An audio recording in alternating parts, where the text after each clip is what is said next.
Are you ready to learn about charts? Creating charts.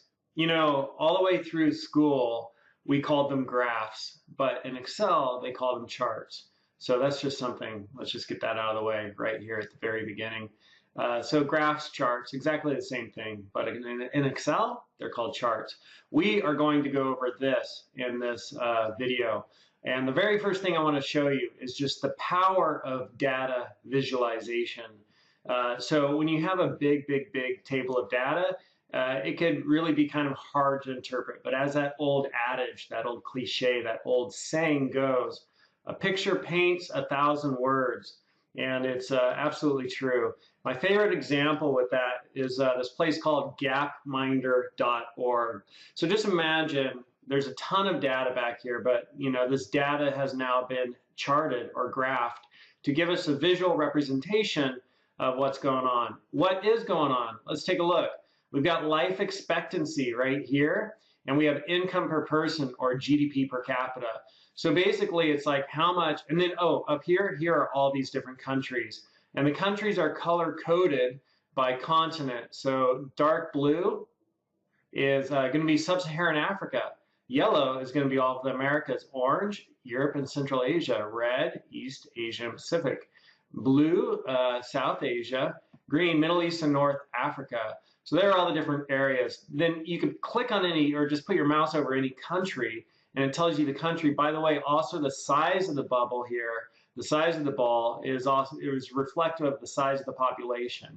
So a ton of information, an immense amount of information that allows us to see the direct relationship between a country's GDP, so how wealthy is the country, and how long do the people live. And the wealthier the country, the farther we get out here on this axis, the longer people live out here. So it's a pretty cool deal, but even more cool is in the background you see 2011. Down here on this playhead, I could scroll through time and I could see how the data has changed. Wow, check that out. I could go all the way back to the 1800s where I realized my ancestors, all of our ancestors, they didn't make much money, nor did they live very long. They didn't make much money, nor did they live very long. We're really pretty blessed to live in this day and age because we got it, man. We got longer life expectancy and we have greater wealth, but we are banging the hell out of the environment. So who knows how long it's going to last. You know, it's also interesting, like here's World War II. Watch all the life expectancy drop. Bam, right? Because and income goes backwards too because everybody's killing each other. And you could see that in other periods also, like right there. I don't know what the heck happened there, maybe World War I, but a lot of balls dropped right there. So that's a really great example of data representation. We're not going to be able to do something like that in Excel, but we're going to be able to do stuff that's fairly similar and close, though not quite as dynamic and interactive, unfortunately. That would be a completely different course. All right, next favorite data representation is this dude, Aaron Koblin. And if you click on, by the way, I put these into the project file that I'm showing here. So when you download the project file, you can just click on these images and they'll take you right to the places I'm showing you.